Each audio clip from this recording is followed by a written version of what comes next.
Bismillahirrahmanirrahim. Alhamdulillahirabbil alamin. Wa bihi nasta'in ala umurid dunya waddin. Salatu wassalamu ala asyrafil anbiya wal mursalin.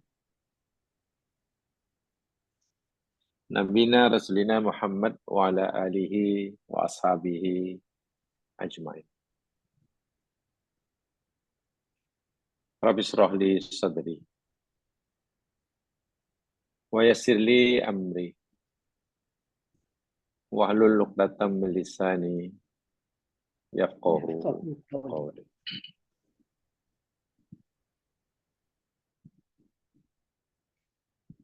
Ya Allah, berikanlah kami ilmu yang bermanfaat bagi kami dan berilah manfaat pada setiap ilmu yang kau ajarkan kepada kami. Amin.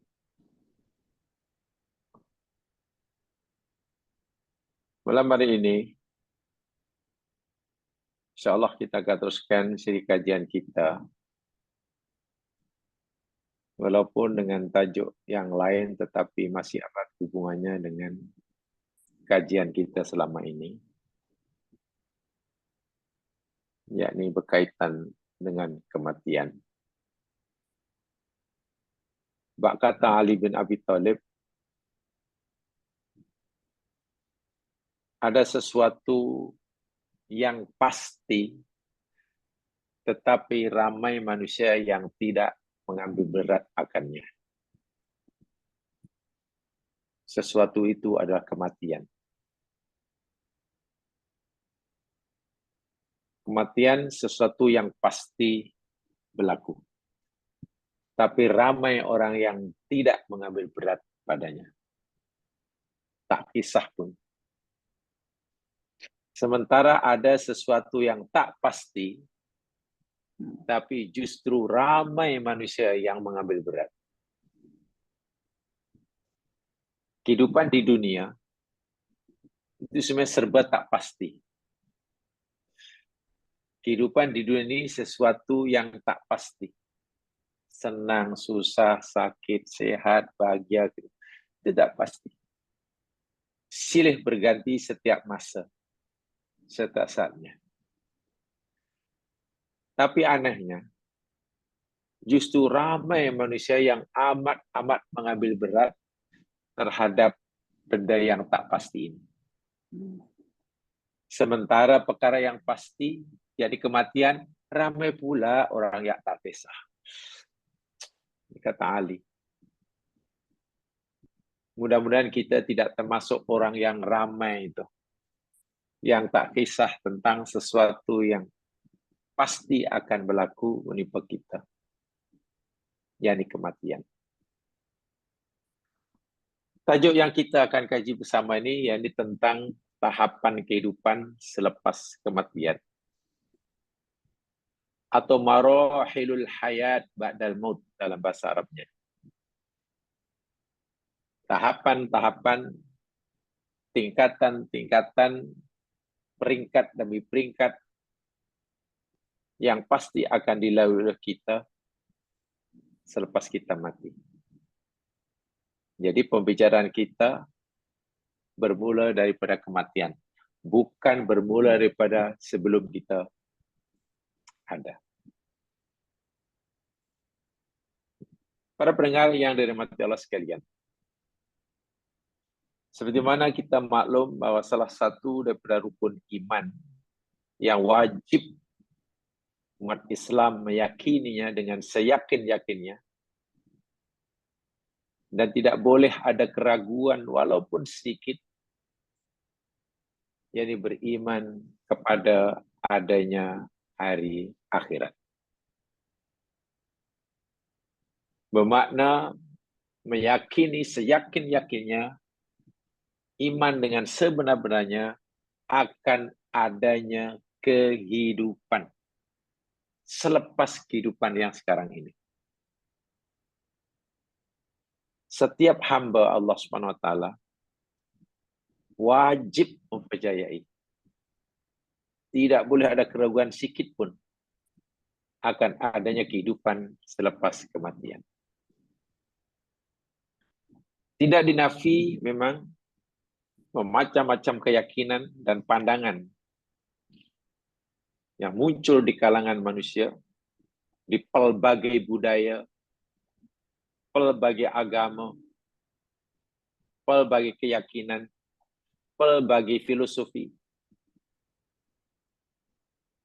untuk menjelaskan apa yang mungkin terjadi setelah kita meninggal dunia.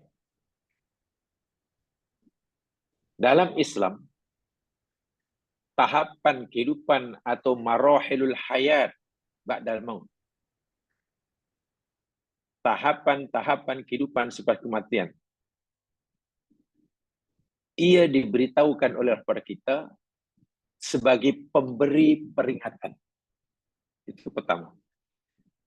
Bila kita baca Al-Quran, kita baca hadis tentang adanya kehidupan, tahapan kehidupan selepas kematian, tujuan pertamanya, yakni ia sebagai pemberi peringatan agar kita menjalani kehidupan yang benar, yang betul, dan sentiasa mempersiapkan diri kita bagi menghadapi kehidupan yang sebenar itu.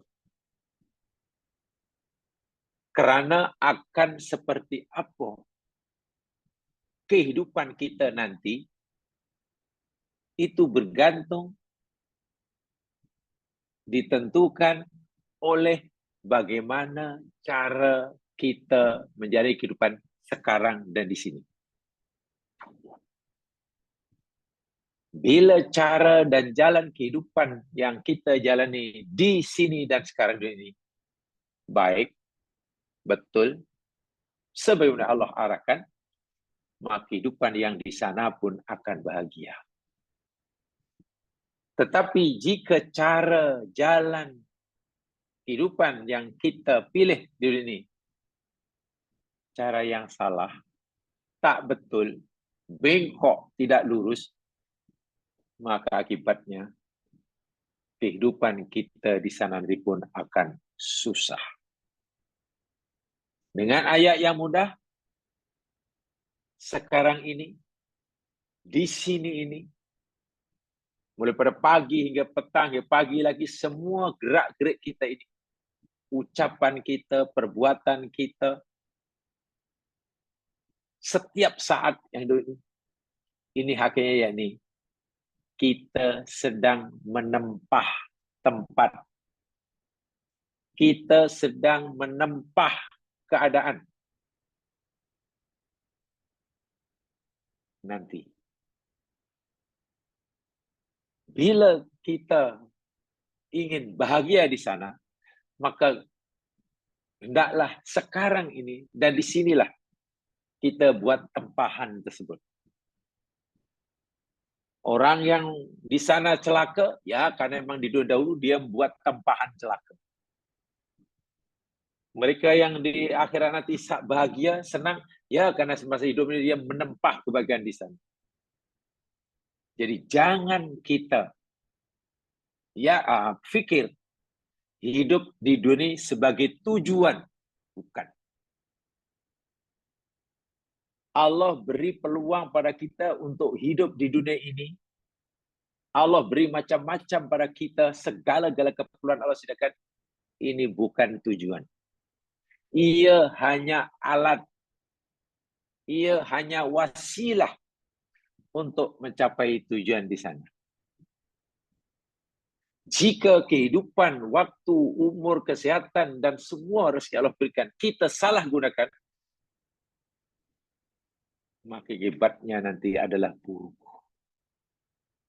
Sebaliknya, jika masa, peluang, kehidupan, kesehatan, harta benda, rezeki yang macam-macam, kita gunakan sesuai dengan kehendak Allah yang memberinya, kita akan mendapatkan kehidupan yang sempurna. Jadi hidup di dunia ini bukan tujuan. Tujuannya supaya saya punya ini, punya itu, punya bukan. Supaya punya rumah, supaya punya keluarga, supaya bukan. Itu adalah kita jadikan alat.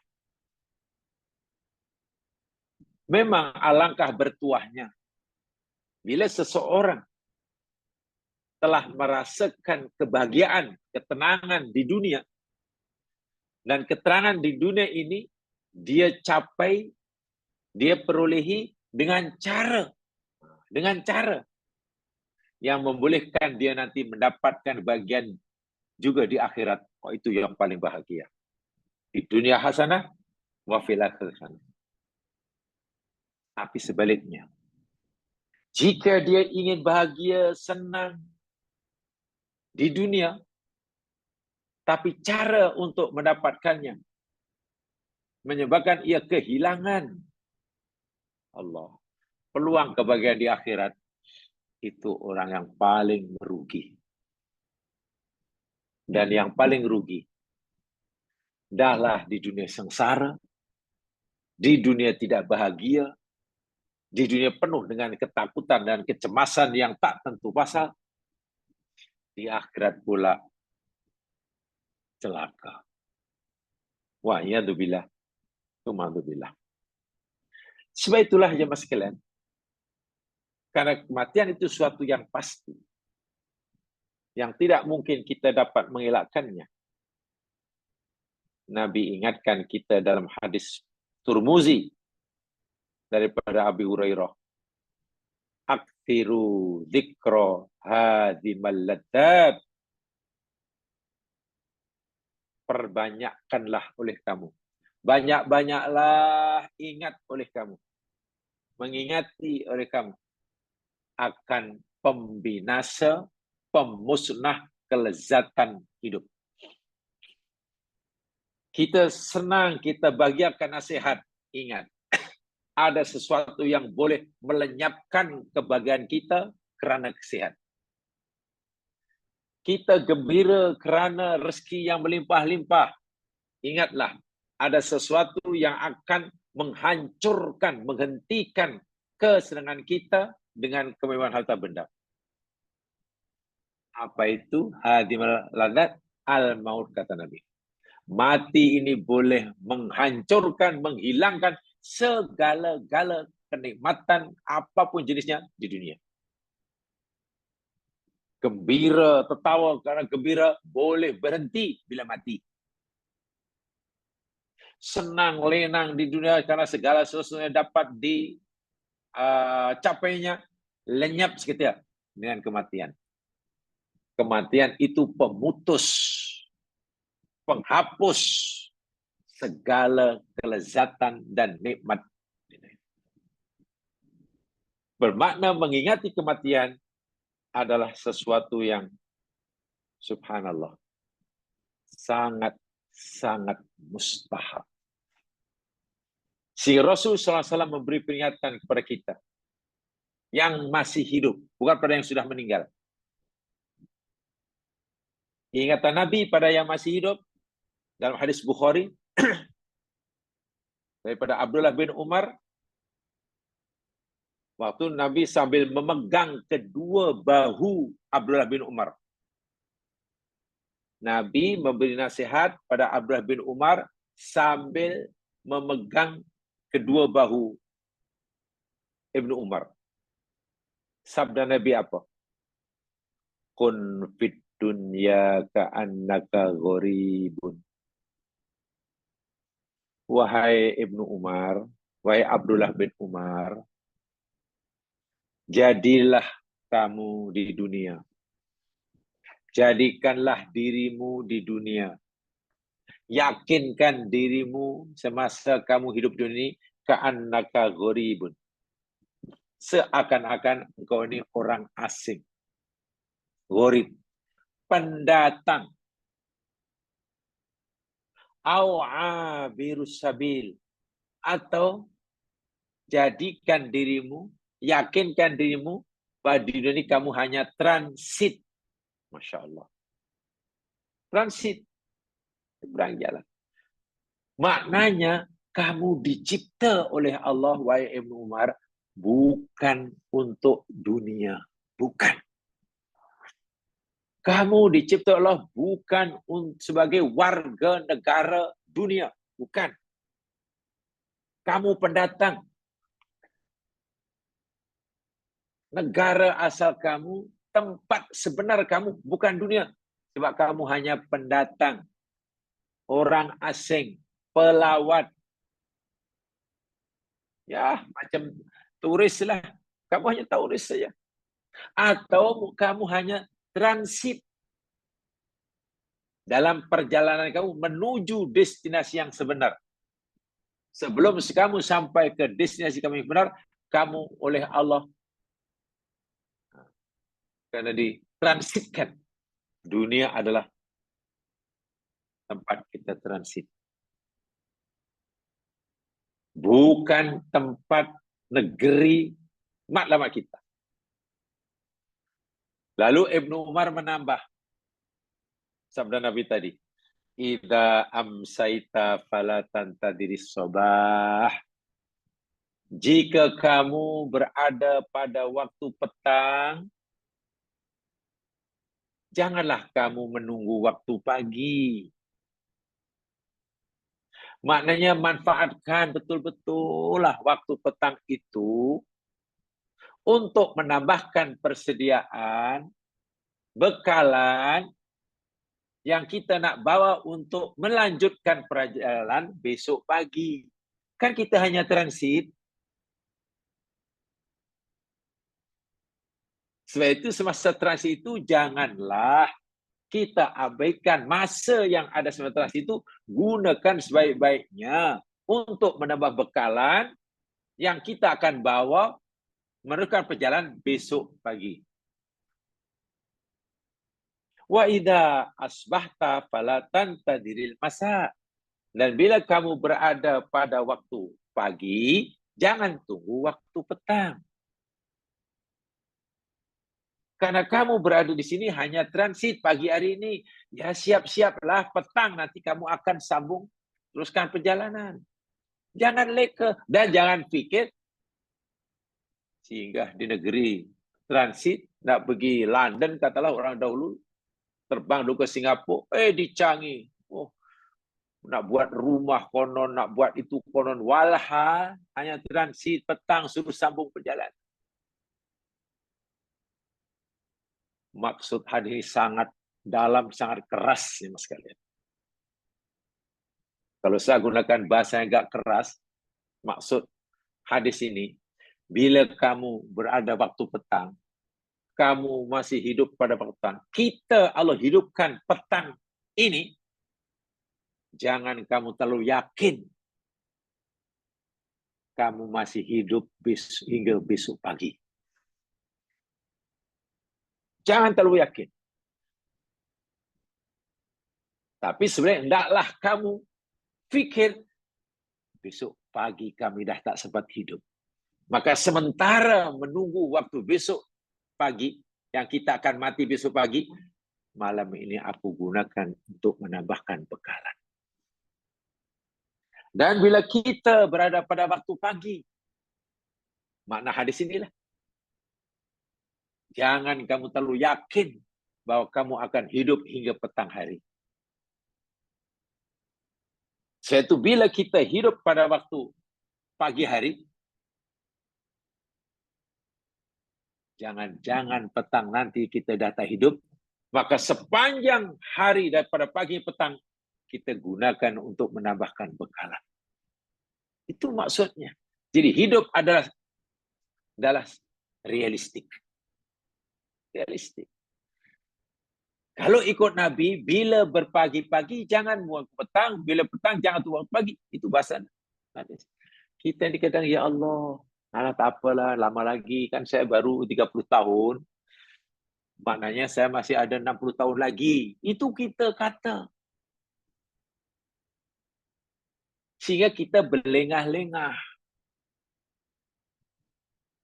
Umar bin Khattab pernah berkata, "I'malid dunya ka'annaka ta'ishu abada."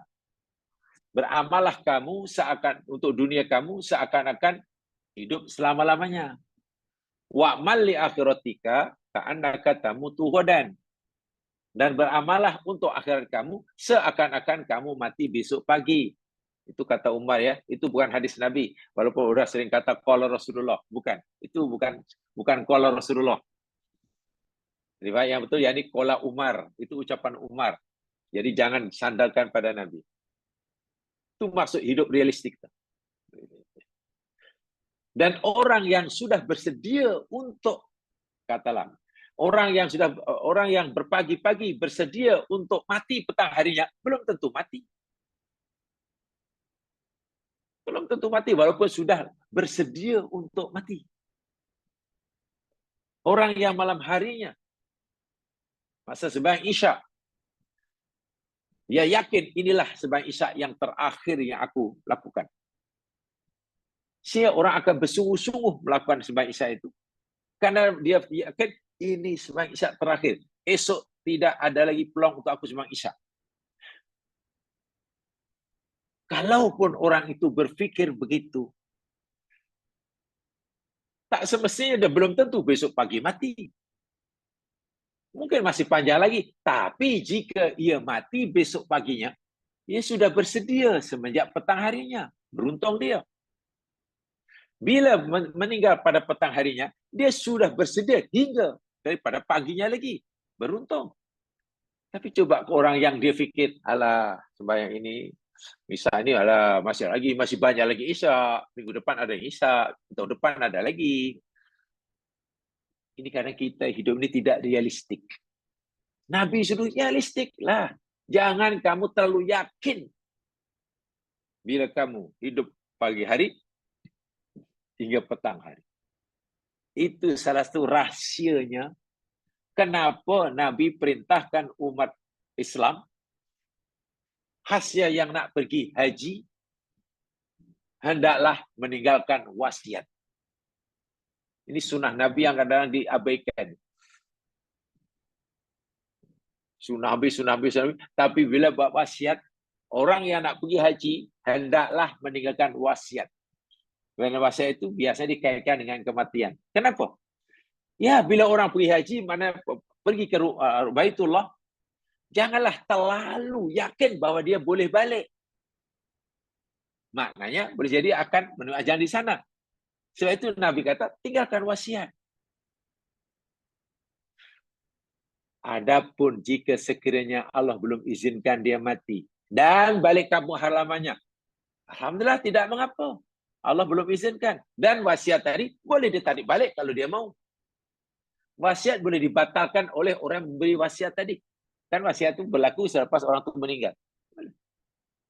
Itu maksudnya seakan-akan Nabi kata, kamu nak pergi haji? Ya Rasul. Ingat, dan haji itu makan masa yang agak lama? Benar ya Rasul. Susah di sana nanti berkata, ya Rasul. Nah, kamu sudah berniat nak pergi rumah Allah, istilahnya, rumah Allah Baitullah, ya yakinkan diri kamu lah. Hendaklah kamu lebih yakin bahwa kamu tidak akan balik. Dia akan balik. Saya itu bersiap sedialah. Dari segi hati, jiwa, bersiap sedia untuk meninggalkan dunia. Nabi haji itu. Itu yang macam bila berpagi-pagi, hendaklah bersiap sedia untuk jumpa Allah petang hari. Bila kita berada waktu petang hari, hendaklah kita bersedia untuk jumpa Allah besok pagi. Walaupun belum tentu besok pagi atau petang hari yang meninggal, tak ada masalah. Itu pesan Rasul dalam hadis Bukhari yang sekalian. Dalam hadis Bukhari. Jadi Nabi selalu memperingatkan, memberikan nasihat pada sahabatnya dan untuk kita semuanya supaya kita tidak mensia-siakan waktu selama hidup di dunia. Dan sentiasa memanfaatkannya sebaik-baiknya. Segala anugerah yang Allah berikan kepada kita. Sebab kematian itu hakikatnya, ya Mas kan, pembeza antara hidup di dunia dan hidup di sana. Kematian hanya adalah pembeza antara kehidupan dunia yang sementara dengan kehidupan yang di sana yang kekal abadi. Ya. Mana pemisahnya? Mana dinding yang memisahkan antara kehidupan dunia yang sementara dengan kehidupan yang kekal abadi, mati. So itu bila orang sudah mati, maknanya ia sudah bukan sekadar, walaupun dia belum berada di alam kehidupan akhirat yang sebenar, tapi dia sudah tidak lagi berada di dunia. Nah, sebab itulah bila orang itu meninggal, maknanya ia telah memasuki tahapan pertama. Dan tahapan itu apa? Barzakh. Ini dia. Mari, jamaah boleh lihat notanya. Tahapan pertama kehidupan setelah kematian pertama yang mesti dilalui oleh seorang, yakni barzakh. Barzakh. Sampaikan dalam nota itu sedikit catatannya sebelum kita uraikan. Tahapan antara kematian seorang dan hari pembalasan atau di dunia, yakni barzakh itu. Pada tahapan ini, jiwa dipisahkan daripada tubuh dan memasuki alam kehidupan baru, di mana ia menunggu proses pengadilan yang sebenar. Masuk alam barzakh saja, ia telah berada di alam sempadan. Dunia bukan, karena sudah lepas, akhirat belum. Jadi dia di sempadan. Bermula dengan berpisahnya jiwa dan ruhnya daripada tubuh badannya. Disitulah ia menunggu, menanti proses pengadilan yang sebenarnya di akhirat. Nah, ketika orang sedang menunggu pengadilan yang sebenarnya di akhirat, nama alam penungguan itu, ya itulah di ruang tunggu tuh. Ruang tunggu macam-macam nasibnya. Ibarat orang nak pergi melancong, naik kapal terbang. Yang A beli tiket first class. Yang B beli tiket, tempat tiket business class, umpamanya. Yang C kelas ekonomi, umpamanya. Yang D mungkin tabang murah, umpamanya.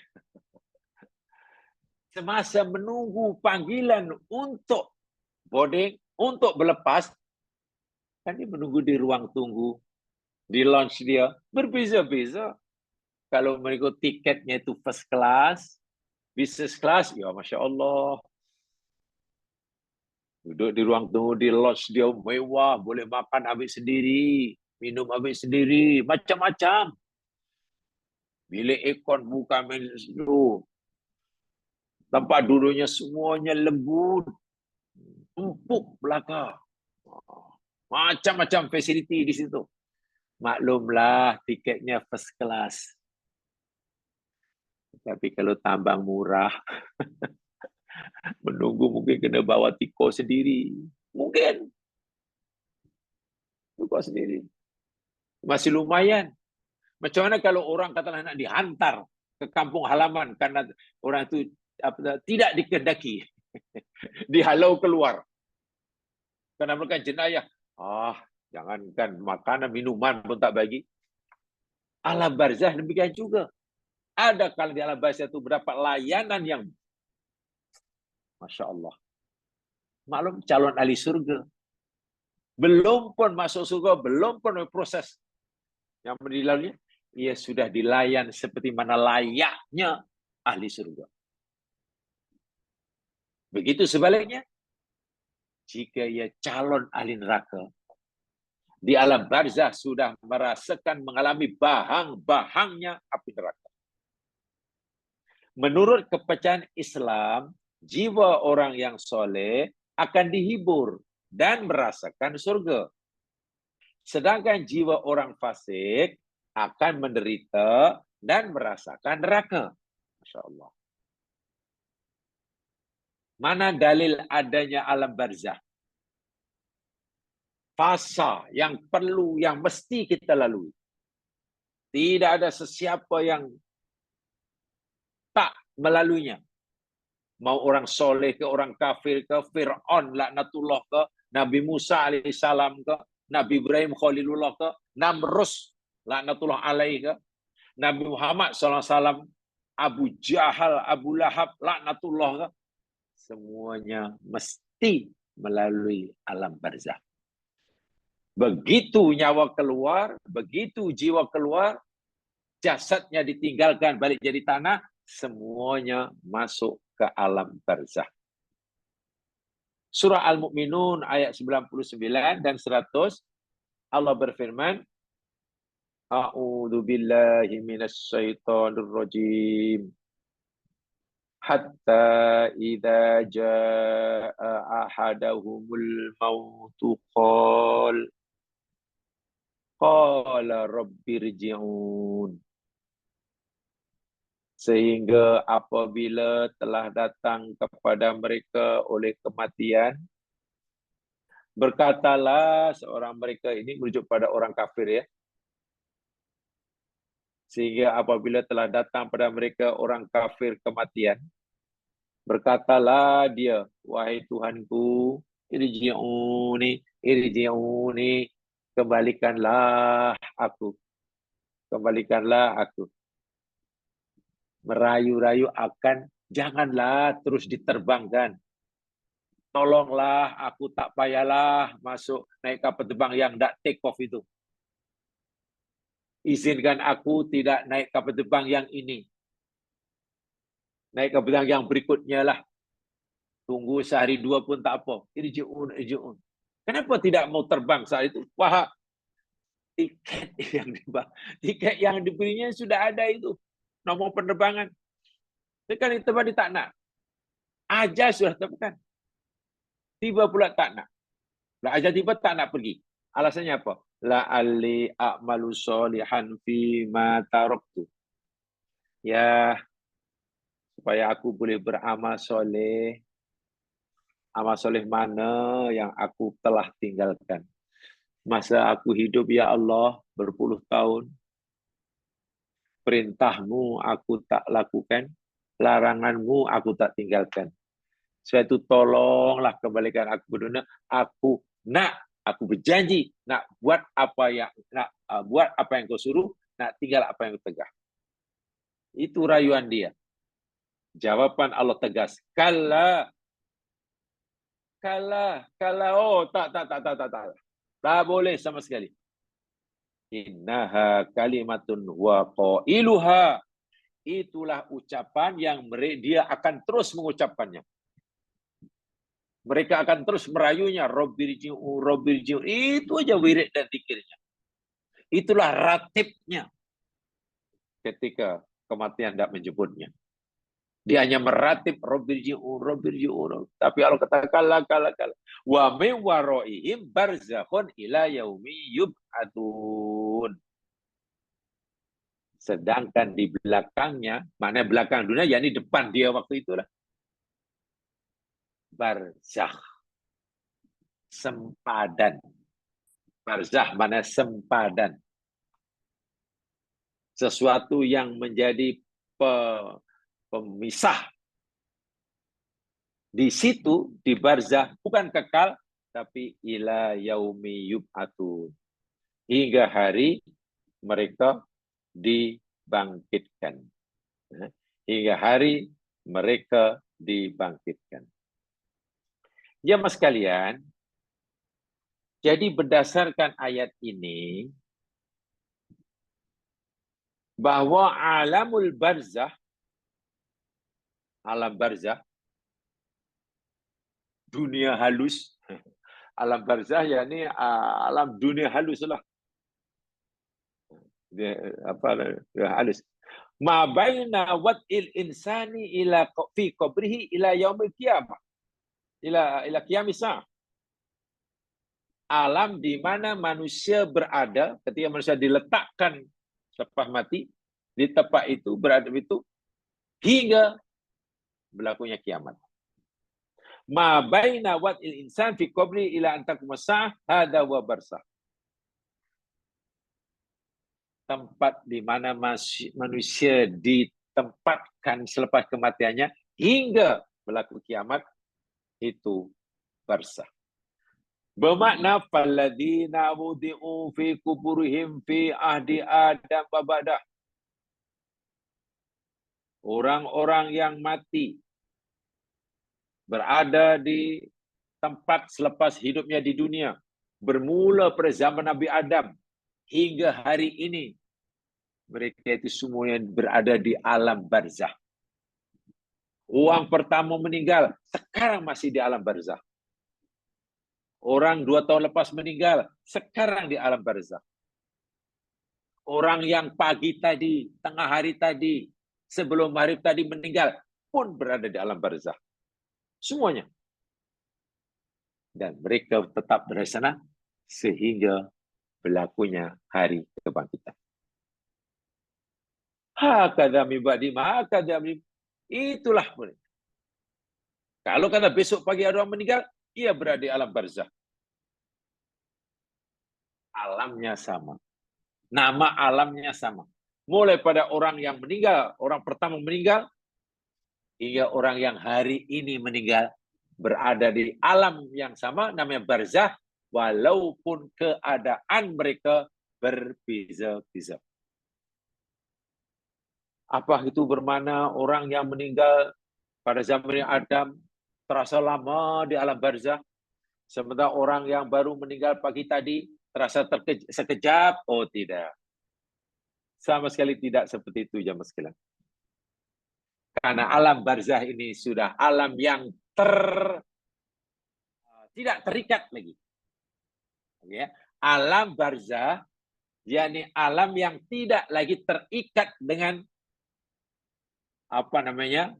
sunatullah, ruang dan waktu. Ia sudah berada di luar dimensi ruang dan waktu. Jadi kalau ditanya di mana alam barzakh, kita tak tahu tepatnya di mana. Di tanah ke? Di atas air ke? Dalam bumi ke? Di udara ke? Tak tahu. Karena di mana? Ini pertanyaan tentang tempat. Sedang alam barzakh ini sudah di luar dimensi tempat. Berapa lama di alam barzakh? Pertanyaan itu menjadi tidak relevan. Kenapa tidak relevan? Ya karena perkataan berapa lama itu kaitannya waktu. Orang yang di alam barzakh ini sudah berada di luar dimensi waktu. Kita yang masih hidup adalah waktu pagi, petang, semenit, 2 menit, 1 jam, seminggu, 10 hari, setahun. Ada waktu. Tanya alam barzakh, mereka dah tak tahu. Jangankan di alam barzakh. Di alam dunia itu pun kiraan waktu bagi orang yang jaga dengan orang tidur tak sama. Kita yang jaga, tengok jam, tengok kalender, tengok ni. Woi, sudah 300 tahun lebih lah.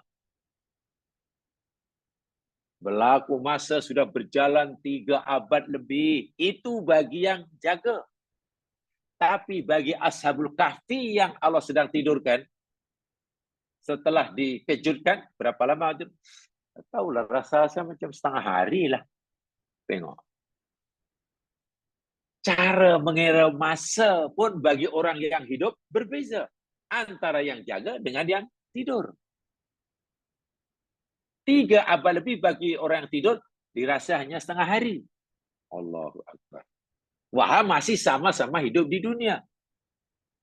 Ini bermakna orang yang tidur, contohnya asbab tidur, itu sudah tidak lagi terikat sepenuhnya dengan waktu. Yaitu waktu yang berjalan 3 abad terasa setengah hari. Kita yang jaga, jangankan 3 abad, 1 bulan pun terasa lama. 1 tahun terasa lama. Jadi kalau sudah masuk alam barzakh, ya kita tidak boleh lagi ya mas sekalian, mereka ini berapa lama di sana, ya tidak berlaku lagi lah istilah berapa lama di sana itu. Tidak. Wallahu a'lam. Yang pasti tidak kekal, itu saja. Tapi kalau ditanya adakah terasa lama orang yang meninggal pada zaman Nabi Adam, Hingga sekarang masih di alam barzakh, terasa ya Allah lamanya lah. Sampai bila lah. Tapi bagi orang yang meninggal pagi tadi, sekejap ya, rupanya baru setengah hari. Itu tidak ada. Hanya menurut keterangan para ulama. Ini pemahaman ulama ya misalnya. Mereka yang ada di alam barzakh, orang-orang soleh, calon-calon ahli surga di alam barzakh yang sedang merasakan nikmat surga. Karena alam barzakh yakni sebagai taman surga. Mereka merasakan sangat-sangat sekejap. Sangat sekejap. Karena dia senang. Sementara orang yang disiksa di alam barzakh terasa sangat-sangat lama.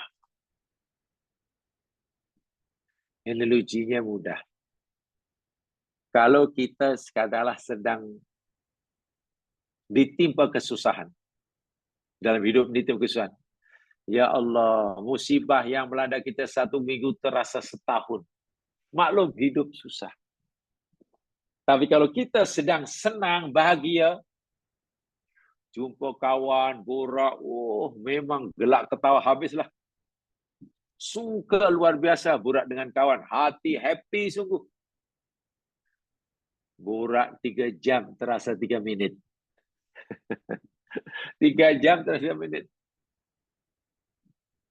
Tapi bagi orang yang susah, yang cemas, takut, susah, 3 menit terasa 3 jam.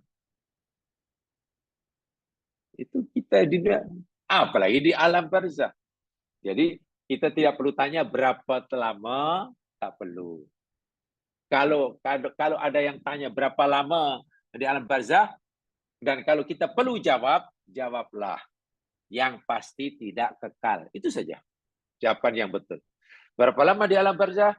Ya, yang pasti tidak kekal. Itu aja lah. Kenapa? Tadi saya bilang di awal, orang yang berada di alam barzakh ini sudah terlepas, tidak lagi terikat dengan sunatullah yang bernama waktu. Waktu sudah tidak lagi mempengaruhi mereka. Atau mereka sudah tidak lagi dipengaruhi oleh waktu. Kita di dunia masih dipengaruhi oleh waktu. Yaitu ada bagi kita istilah semalam, sekarang, nanti, sekejap, lama. Itu kita. Buktinya umpamanya bahwa kita dipengaruhi oleh waktu atau waktu punya pengaruh yang besar pada kita. Contoh mudah lah. Yang mana boleh buktikan sendiri ya. Ambil 2 gambar, 2 foto. Foto kita lah. Satu foto ini kita ambil ketika tahun 1970. Yang satu kita ambil pagi tadi, tahun 2024. Muka kita dan tolong duduk sebelah. Pasti rupa kita berbeza. Ini tahun 1970, ini muka saya. Ini tahun 2024, macam ini muka saya. Dah 54 tahun berlalu, berbeza. Macam mana berbeza? Iya, karena kita ini dipengaruhi oleh waktu. Bertambahnya masa akan mengubah diri kita. Di alam barzakh tidak. Bayi meninggal pagi tadi, kata lo. Atau ada seorang bayi meninggal berapa? 5.000 tahun dahulu. Nampaknya sekarang mungkin bayi itu sudah jadi atu-atu akhirnya. Mana ada? Mana ada? Tidak ada itu. Ini bermakna jamaah sekalian, karena barzakh itu hanya tempat transit kita menuju akhirat ya. Ar-ruh ba'da mughadaratiha al-jisma. Saya bacakan tambahan penjelasnya dalam bahasa Arabnya. Ar-ruh ba'da mughadaratiha al-jisma la tantakilu ila jannati awin nari mubasyarah. Ruh, nyawa, selepas ia berpisah daripada tubuh badan seseorang, Dia tidak terus berpindah ke surga atau neraka secara langsung. Tak. Dia tidak akan terus pindah langsung ke surga atau ke neraka. Tidak. Bal ila hayati barzah. Tapi semua roh dan jiwa itu pasti akan singgah dahulu, transit dahulu di tempat yang disebut alam barzah. Hayatul barzah. Dan, nah ini jamaah sekalian ya, barzah itu sendiri sebetulnya, menurut kajian bahasa, barzah, menurut kajian bahasa, pakar bahasa Arab, itunya bukan asli bahasa Arab. Bukan. Barzah itu menurut kajian pakar bahasa, bukan asli bahasa Arab. Tapi barzah, yakni bahasa asalnya daripada bahasa Persia. Bahasa Persia. Ulungan Iran sana. Wa kana yastamil Arab ditabiri an makin, dan kemudian diguna pakai oleh orang Arab untuk menjelaskan, menunjukkan tempat antara dua tempat. Saya ulangi. Kalimat barzah itu pada asalnya bukan bahasa Arab, tapi bahasa Persia. Kemudian orang Arab pada dahulu menggunakan kalimat barzah untuk menunjukkan adanya tempat antara dua tempat, yakni dunia dan akhirat. Kemudian Al-Quran menggunakannya, kalimat barzah digunakan oleh Al-Quran untuk menunjukkan an marhalatin ba'da hayat baina hayatain. Menunjukkan atas fase kehidupan di antara dua kehidupan. Kalimat barzah dalam Al-Quran yang kaitan kematian ini digunakan pakai oleh Quran untuk menunjukkan tahapan atau fase kehidupan antara dua kehidupan. Satu, kehidupan dunia. Kedua, kehidupan akhirat. Di antara kehidupan dunia dan kehidupan akhirat itu ada kehidupan, tapi kehidupan barzah namanya. Hayatul barzah. Sebab jumhurul ulama berpendapat di alam barzah ini orang tidak mati, tapi hidup. Tapi hidupnya tidak seperti mana di dunia. Itu jumhur pendapat itu. Walaupun ada minoriti berpendapat alam barzah itu mati, tidak hidup, mati. Tapi menurut pendapat yang kuat, berdasarkan dalil-dalil, di alam kubur itu hidup. Buktinya apa? Ada siksa kubur, ada nikmat kubur. Dan mereka dapat merasai nikmat kubur dan siksa kubur. Maknanya mereka hidup. Apalagi ada ayat dengan tegas, orang-orang yang mati syahid, kata Allah, janganlah kamu mengira, menyangka bahwa orang yang terbunuh di jalan Allah itu orang-orang yang telah mati. Bahkan mereka orang yang hidup di sisi Tuhan mereka dan mereka sentiasa diberi rezeki. Jadi barzah, dalam penggunaan kalimat barzah Al-Quran menunjukkan adanya kehidupan antara dua kehidupan. Tapi pada mulanya orang Arab menggunakan kalimat barzah untuk menunjukkan adanya tempat antara dua tempat. Dan barzah itu sendiri pada asalnya bukan bahasa Arab asli, tapi bahasa Parsi. Bahasa Parsi. Itu dia. Jadi, jelas itu. Kemudian jamaah sekalian, ada satu ya, ini kajian yang diadakan oleh Ad-Doktor Mansur, seorang profesor, Dr. Mansur. Dia seorang profesor dalam bidang fisik. Profesor dalam bidang fisik. Fizia dalam bahasa Arabnya. fi ilmil fizia, bidang fizik, fi Jamiati Ainus Syam, di sebuah universiti. Nama universiti itu yakni Ainus Syam di Mesir. Di dalam kitab yang beliau karang, nama kitab itu Al-Ijazul Ilmi fil Quran. Beliau mengarang kitab judulnya Al-Ijazul Ilmi fil Quran. Mukjizat saintifik di dalam Al-Quran. Profesor Dr. Syekh Mansur, profesor dalam ilmu fizik. Beliau menulis dalam buku beliau itu, ini saya kutipkan ya, tulisan beliau.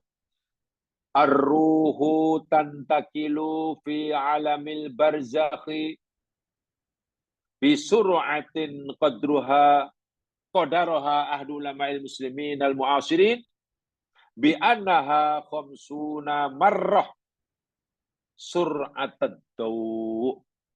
Allahu Akbar. Menurut kajian beliau ini secara saintifik ya, secara saintifik, bahwa roh kita, roh manusia atau jiwa manusia yang disatu oleh roh, berpindah dari satu tempat ke tempat yang lain. Di alam barzakh, bukan di sini. Bukan di sini ya. Di alam barzakh. Bisur'atin, dengan kepantasan, dengan kelajuan, qadaroha ahadu ulama'il muslimin al-mu'asirin, menurut kajian saintifik. Boleh dipercaya, boleh tidak, masih boleh petikkan, namanya sekajian manusia. Nak katakan 100% benar mungkin juga belum. Nak kata salah itu pun juga tidak. Yakni dipercayai kelajuan orang yang berada di alam barzakh. Dan di alam barzakh di mana kita pelajari pada sisi lepas, ruhnya itu berada di alam syahadah, sementara jasadnya berada di alam gaib. Itu kata Imam Ibn Taimiyah. Sekarang di dunia ini, di dunia sekarang ini kita, jasad kita berada di alam syahadah, alam nyata, alam yang boleh dipegang, dilihat, jasad kita kan. Roh dan jiwa kita berada di alam gaib. Sekarang ini, jiwa dan roh berada di alam gaib, sementara tubuh badan kita yang kasar ini berada di alam nyata. Nanti bila sudah pindah ke alam barzakh, terbalik. Jiwa dan roh itu berada di alam syahadah, yang boleh dilihat oleh penghuni-penghuni alam barzakh, sementara jasadnya berada di alam gaib. Kenapa? Jasadnya hancur lebur jadi tanah. Betul kan? Jasadnya hancur lebur jadi tanah. Itu dipandang oleh mereka yang ada di alam barzakh, jasad itu sudah berada di alam gaib. Sementara jiwa dan roh berada alam syahadah di sana. Jadi terbalik. Itu kata Imam Ibn Taimiyah. Dan mereka akan bergerak. Jiwa yang dan roh berada barzakh bergerak. Ini pendapat jumhur ya, yang mengatakan bahwa di alam barzakh itu ada kehidupan. Hidup dan mereka bergerak. Yang mana tahu berapa kelajuan mereka bergerak di alam barzakh. Tok nenek moyang kita, ahli keluarga kita yang telah meninggal dan sekarang berada dalam barzakh, mereka bergerak. Bergeraknya selaju apa? Dipercayai kajian para pakar ilmu fizik, khamsuna marrah sur'atid daw. 50 kali ganda kelajuan cahaya bergerak. 50 kali ganda kepantasan pergerakan cahaya. Cahaya ke sinar ke bahasa Melayunya. Sinar ya, sinar kata matahari. Dan kita tahu cahaya atau sinar itu bergerak sangat laju. Saintis memperakuinya secara umum 300.000 kilometer satu saat. Cahaya bergerak, kelajuannya 300.000 kilometer sesaat. Cahaya matahari sampai ke tempat kita sehingga kita boleh melihat matahari terbit atau terbenam memakan masa 8 minit. Jarak antara bumi dan matahari ditempuh oleh cahaya perlukan 8 minit untuk sampai tempat kita. 8 minit baru kita Jadi kalau kata pagi hari, katalah kita berada di tepi laut, tengok matahari sunrise atau sunset banyak. Sunrise atau sunset, matahari terbit banyak. Nampak muncul macam keluar daripada laut, baru matahari terbit. Itu sebenarnya bukan matahari saat itu, bukan. Itu matahari 8 menit yang lepas. Karena kita lambat melihatnya. Matahari petang hari kita tengok ada buah tengok sunset. Sekarang matahari makin tenggelam. Sekarang dah tak nampak. Ketika kita nampak matahari tenggelam di ufuk barat, masuk ke horizon, itu sebenarnya bukan matahari saat itu. Itu matahari 8 menit yang lalu. Karena sinarnya sampai pada kita makan masa 8 menit. Kelajuannya 300.000 kilometer sesaat. Sementara nyawa, roh, jiwa dan roh di alam barzakh semuanya bergerak dan pergerakannya lah yang paling lambat 50 kali ganda pergerakan cahaya. Jadi kalau cahaya 300.000 kilometer sesaat, ya maknanya jiwa dan roh di alam barzakh bergerak 50 kali ganda pergerakan. Darabkan sajalah. Ya, maknanya ada 15 juta kilometer sesaat. Itu kalau kita gunakan ilmu matematik, ilmu fizik lah. Roh kita, jiwa manusia yang dah mati berada di alam barzakh itu bergerak. Dan kelajuan bergeraknya 15 juta kilometer sesaat. Sesaat. Allahu Akbar. Bukan. Sedangkan masa kita hidup, kita bergerak, kata berjalan, berapa kilometer? 1 jam. 1 jam bergeraknya katakanlah okeylah 1 jam 5 kilometer atau 10 kilometer 1 jam. Di alam barzakh pegangnya 15 juta kilometer sesaat. 1 minit darab aja lah 60. 1 jam darab lagi 60. Bermakna alam barzakh ini alam yang sangat luas. Dihuni oleh jutaan, mungkin sudah bilion orang sekarang berada di alam barzakh dan bergerak dengan sangat pantas seperti itu. Kalau diukurlah sudah berapa juta, bilion kilometer orang berada di barzakh ini bergerak semenjak ia meninggal. Saya itu di sana sudah tidak lagi dipakai ruang. Tak boleh ukur dengan ruang, jarak, sekian kilometer, jauh ya, dulu mana satu. Matahari pun sebenarnya perlu 8 minit untuk sampai pada kita. Menempuh jarak 150 juta kilometer. Jarak antara bumi dan matahari 150 juta kilometer. So, sangat pantas. Hadi suratul arwah. Profesor Dr. Mansur, seorang ahli fisik, berpendapat, ini kajian dia ya, itulah dianggarkan kelajuan kepatasan jiwa yang disebut oleh roh manusia bergerak di alam barzah. Sangat-sangat laju. Kalaulah penghuni selaju itu lalu seluas apa? Allahu Akbar. Walau alam barzah hanya ruang tunggu. Itu hanya waiting room. Itu hanya bilik untuk transit. Kita sudah tidak mampu membayangkan keluasannya. Bagaimana pula nanti di alam akhirat?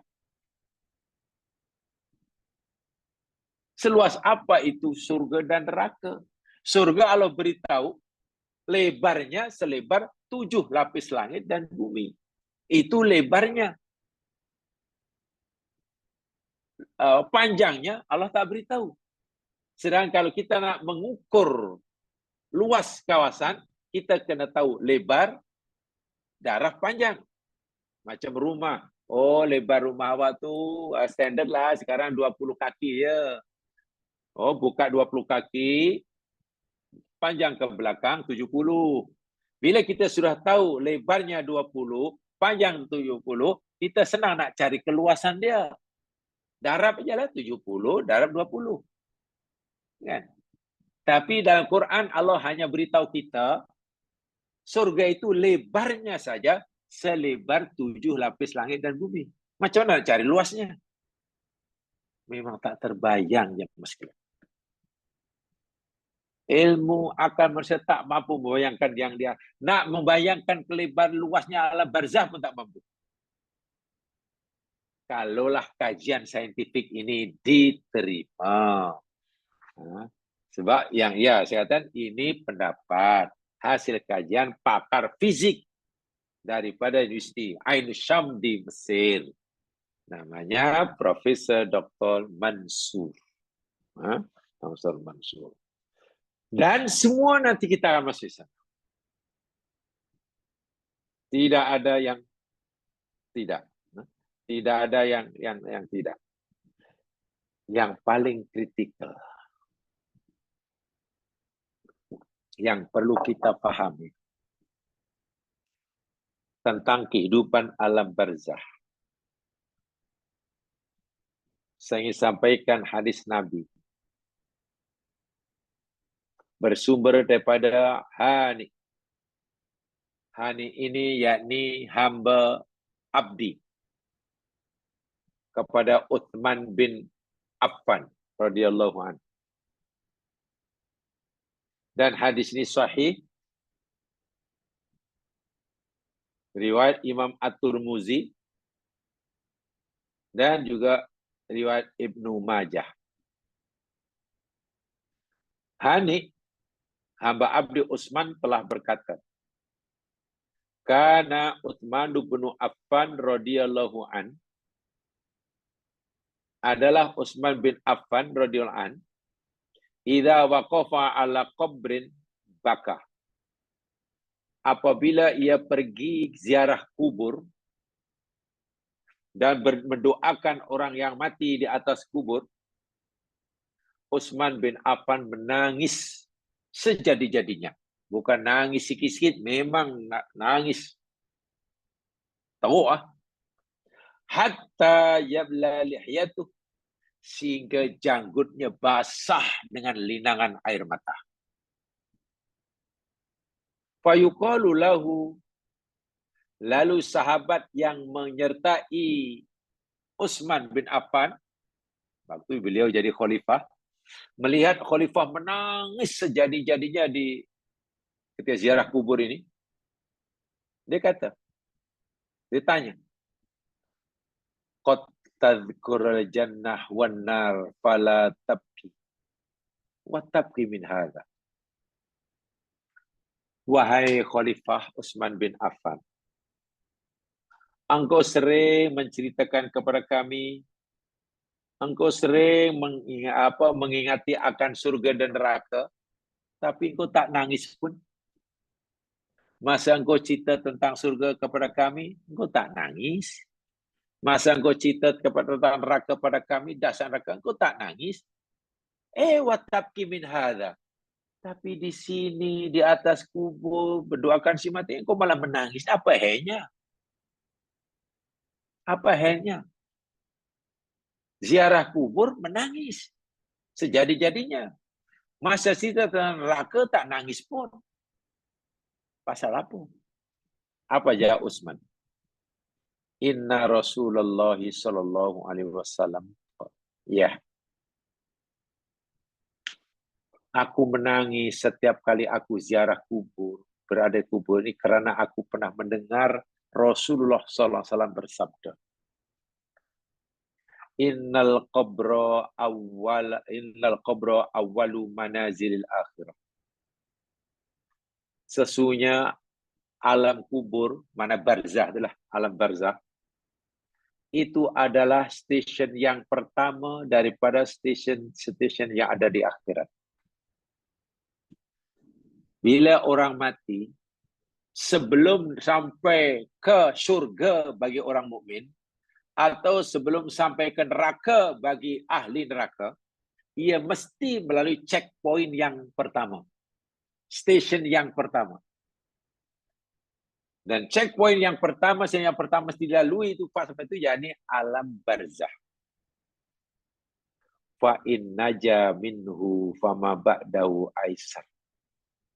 Dan Nabi bersabda, sesiapa saja yang terselamat, berjaya mengarungi alam barzah dengan selamat, dengan tenang, dengan bahagia. Tak ada menghadapi apa-apa kesusahan. Soalan munkar nakir dapat dijawabnya dengan betul. Amal baiknya semuanya melindunginya daripada siksa kubur. Sehingga dia bukan sekadar terlepas dari siksa kubur, bahkan diberi nikmat kubur. Bukan hanya sekadar nikmat kubur, salah satu nikmat kubur yakni Allah perlihatkan tempatnya kelak di surga. Orang yang terselamat ketika mulai checkpoint pertama ini, maka persinggahan-persinggahan selepasnya, stesen-stesen selepasnya akan menjadi lebih mudah baginya. Kalau kubur sudah dilepas dengan mudah, nanti tahapan-tahapan berikutnya, kedua, ketiga, keempat, lebih senang. Tapi wa illam yanju minhu fama badau asyaddu. Sesiapa yang tidak selamat dari siksa kubur, dari alam kubur, masuk stesen checkpoint pertama pun sudah gagal. Pertanggungjawaban yang diminta oleh Allah melalui malaikat munkar nakir pun gagal dijawabnya. Soalan itu gagal, soalan itu gagal. Amalnya tidak mampu melindunginya dari siksa kubur. Ini kita telah pelajari di sini yang lepas. Bahkan seperti dia di akhir nanti termasuk ahli neraka. Contoh Fir'aun. Pagi, petang, siang, malam diperlihatkan neraka yang akan jadi tempat tinggalnya. Maknanya dalam kubur, checkpoint pertama sudah gagal. Maka siapa yang tak selamat, fama ba'dahu asyad. Stesen berikutnya yang ia tidak lalui akan lebih susah. Lebih susah, lebih payah, lebih mencabar. Lalu Nabi SAW bersabda, ma ra'aitu manzoron illa wal qabru afdha'u minhu. Illa wal qabru afdha'u minhu. Apa sabda Nabi? Aku tidak melihat suatu pemandangan. Aku tidak melihat sesuatu yang sedang aku lihat. Melainkan kubur, yakni sesuatu yang lebih dahsyat daripada apa yang aku lihat. Maksudnya apa? Ya mas, kalau kita berdiri seorang diri, tak jauh daripada gunung berapi volcano yang sedang meletus, memuntahkan lahar panas, mengalir dengan sangat dahsyat, dentuman yang luar biasa, debu-debu vulkanik bertaburan, cuaca gelap gulita, lahar mengalir dengan sangat pantas, dengan panasnya, membinasakan segala yang dilanggarnya. Bagi saya pasti itu ngeri sekali. Kalau kita melihat bentuk sangat takut, sangat mengerikan. Takut banget. Tapi Nabi kata, alam kubur lebih menakutkan dan mengerikan daripada letusan gunung berapi. Ya, bila kita dapat menyaksikan katalah dengan mata kepala bagaimana tsunami meratakan semua daratan, bagi kamu itu suatu pandangan paling menakutkan, kan? Kata Nabi, tak, itu belum seberapa. Alam kubur lebih menakutkan daripada kamu melihat tsunami yang berat. Alam kubur lebih menakutkan daripada kamu melihat telaga api di gunung berapi atau apa sajalah. Melihat bangunan tinggi roboh dan kita menjadi saksi mata dan orang jatuh, memang ngeri sekali. Kita pasti takut. Tapi Nabi kata, tak, itu kecil ya. Benda yang kamu lihat itu tak dahsyat manapun bila dibandingkan dengan alam kubur. Sebab itu Nabi pernah bersabda, "Lau ta'lamuna ma'alam la bakaitum katsira wa la dhakhiktum qalila." Kalau kamu dapat melihatlah, kalau kamu dapat mengetahuilah apa yang aku sedang lihat, pasti kamu dalam hidup lebih banyak menangis daripada tertawa. Allahu Akbar. Contoh mudahlah. Kalaulah katalah Allah buka sikit saja hijab yang selama ini menutupi pandangan mata kita daripada melihat alam kubur, siksanya atau nikmatnya. Allah tak buka habis, katalah hanya kalau asalnya tebal jadi nipis, sehingga kita nampak bayang besi. Itu pun pasti tak ada orang yang mau tertawa. Dia hanya menangis ketakutan. Bagaimana kalau dibuka semuanya? Itu sebabnya Utsman bin Affan ziarah kubur menangis. Karena seakan-akan alam kubur itu nampak. Walaupun tak nampak dengan basor matanya, tapi nampak dengan mata hatinya. Alam yang sangat menakutkan. Benar di situ ada nikmatnya, tapi di situ juga ada siksanya. Dan itu nyata. Bahkan dalil-dalil qat'i. Saya tuh ketika Utsman bin Affan, sekali aku pun menangis dan ditanya kenapa menangis, ya karena ini. Nabi pernah kata begitu. Dan itu penentu nasib kita nanti selepasnya. Bila kita selamat, selepasnya pun selamat. Bila kita gagal, ya kita semuanya akan gagal. Masya Allah.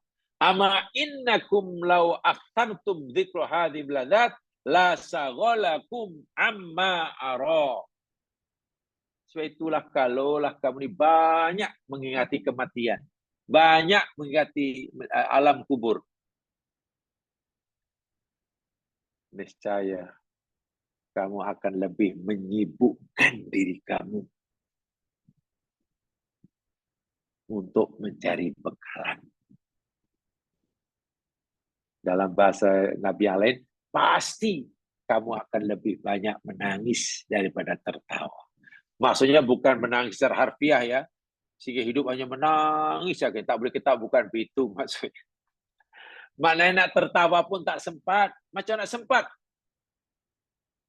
Sekejap lagi, tak lama lagi, cepat atau lambat, pasti kita alami kematian dan masuk kepada alam barzah. Macam mana kita nak tertawa senang alam barzah seperti itu? Sehingga hidup makna betul-betul serius dalam menjalani kehidupan. Tidak boleh leka, tidak boleh ya sambil lewa. Mesti fokus. Itu maksudnya. Inilah cara Nabi, cara Islam yang dikenal oleh Nabi untuk menimbulkan satu motivasi bagi menjalani kehidupan ini. Supaya kita benar-benar fokus dalam menjalani kehidupan ini untuk kepentingan masa depan kita. Bukan untuk kepentingan di sini saja. Jadi Nabi bagi. Dan ini memang perkara gaib. Kita wajib yakininya. Kemudian dalam hadis Nabi yang lain, tengok ya.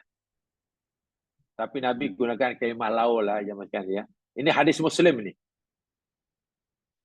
Nah, hadis Muslim Nabi bersabda begini tentang alam barzah. Inna hadhil ummata tubtala fi kuburiha. Sesungguhnya umat ini semuanya kelak nanti akan diuji dalam kuburnya. Sama ujian itu berupa pertanyaan, ujian itu berupa azab. Ya, pasti ada ujian lah. Falaula alla tadafanu, kalaulah Allah tidak mensyariatkan kepada kamu alla tadafanu, yakni kamu tidak menanam mayit. Kalaulah Allah tidak mensyariatkan kepada kamu untuk mayit itu kamu tanam, mana orang mati Allah tak suruh tanam, ya bio itu aja lah. Bio. Nasib baik Allah suruh kita tanam. Kalaulah Allah tak suruh kita tanam, terpulang kita. La da'autullaha ayusmi'akum min adabil qabri alladhi asma'u minhu. Niscaya aku akan berdoa pada Allah, kata Nabi. Aku akan berdoa pada Allah agar Allah membolehkan kamu dapat mendengar siksaan yang ada dalam kubur sebagaimana yang aku dengar. Nabi boleh mendengar siksaan yang dialami oleh ahli kubur. Ya, binatang-binatang tertentu boleh mendengar siksaan ahli kubur. Ya. Nabi mendengar buktinya. Nabi jalan-jalan tiba-tiba berhenti lalu ambil pelepah tamar, dibelah jadi dua, dipacak dan Nabi kata, oh iya, kedua orang yang sedang disiksa. Nabi dengar. Ada binatang yang tentu mendengar juga. Apa kata Nabi? Kalaulah kamu tak tanam orang-orang yang mati, karena Allah tak suruh tanam, terpulang pada kamu, aku akan mohon pada Allah agar Allah buka hijab yang menutupi pendengaran kamu. Karena selama ini kamu tak dengar siksa kubur. Dan nanti Allah akan jadikan kamu mampu mendengar siksa kubur sebagaimana yang aku dengar. Tapi maksudnya saya yakin kita tidak mau Allah membuka pintu itu. Sehingga kita boleh nampak dan kita dengar. Pasti hidup tak tenang ya mas sekalian. Mata boleh melihat alam kubur. Orang disiksa semuanya. Telinga dengar macam mana nak tidur. Dan itu rahmat Allah. Kita hanya wajib meyakini. Tak perlu kita punya permintaan, ya Allah, hamba-Mu tak yakin selagi hamba belum dengar sendiri. Tak payah. Kita hanya perlu meyakini apa yang disabdakan oleh Nabi Sallallahu Alaihi Wasallam. Alam inilah namanya alam barzah yang mesti dilalui oleh setiap kita.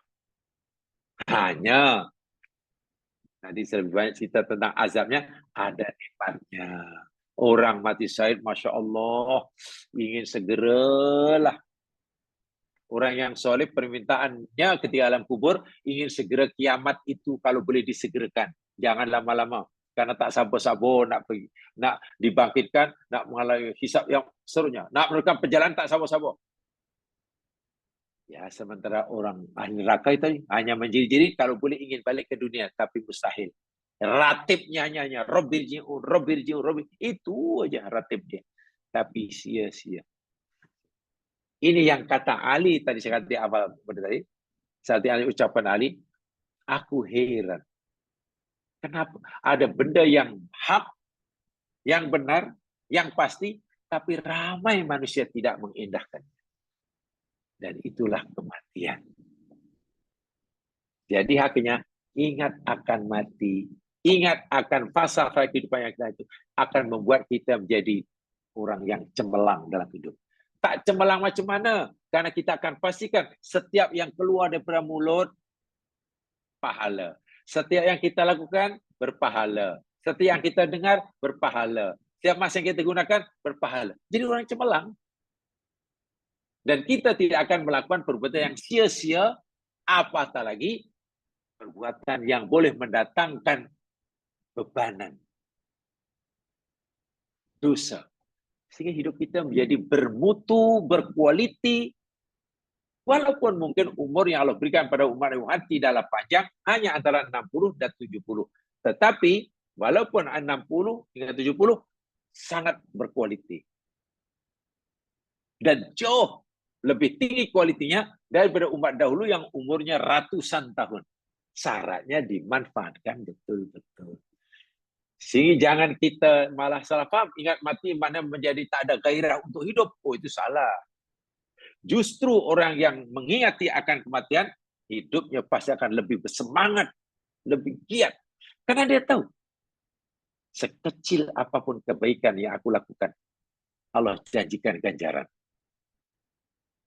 Kan akhirnya jadi semangat. Hidup ini jadi semangat. Sekecil apapun dosa, jika Allah tak ampunkan, aku akan disiksa. Akhirnya kita tidak berdosa. Sehingga jadi orang yang berkualiti, orang yang hebat. Bukan malah menjadi orang yang pesimistik. Jangan ingat mati sangat. Kalau kamu mati, nanti kamu tak rajin, tak boleh bekerja, asyik nangis. Bukan. Itu salah paham. Salah paham. Justru sesuatu yang boleh memberikan motivasi kepada orang hidup untuk rajin bekerja, rajin beramal, punya gairah semangat untuk hidup yang cemerlang. Salah satu motivasi yang berisang yakni sentiasa ingat akan kematian. Alam barzakh yang bila-bila masa ia akan mengalami. Itu maksud saya. Dari segi inilah yang sekalian, kita melihat kematian bukan sekadar sesuatu yang menakutkan, tapi boleh jadi kematian dilihat oleh orang yang paham sesuatu yang memberi harapan, menggembirakan maksudnya. Nah, untuk mengubah persepsi kita ini, melihat kematian sesuatu yang menakutkan, perlu dijauhi, atau melihat kematian sesuatu akan memberikan harapan, bagian itu kita kena berusaha untuk mengubah persepsi yang belum betul itu. Dan itu tidak mudah tanpa pemahaman yang benar tentang agama kita. Itu tujuan saya mengajak untuk mengkaji. Ya sekalian, untuk sementara itu saja jelas saya sampaikan tentang fasa tahapan pertama, fasa barzakh. Walaupun ada satu dua yang perlu disampaikan, insyaAllah akan disambung pada kesempatan yang lain bila diizinkan oleh Allah SWT. So itu saja, kurang lebih yang boleh dimaafkan. Yang benar pada Allah jua, yang silap kelemahan saya sendiri. Subhanakallahumma wa bihamdika asyhadu alla ilaha illa anta astaghfiruka wa atubu ilaik. A'udzu billahi minasyaitonir rajim. Wal 'ashr. Innal insana lafi khusr illa alladziina aamanu wa 'amilus shalihaat wa tawassaw bil haqq wa tawassaw bis sabr. Assalamualaikum warahmatullahi wabarakatuh.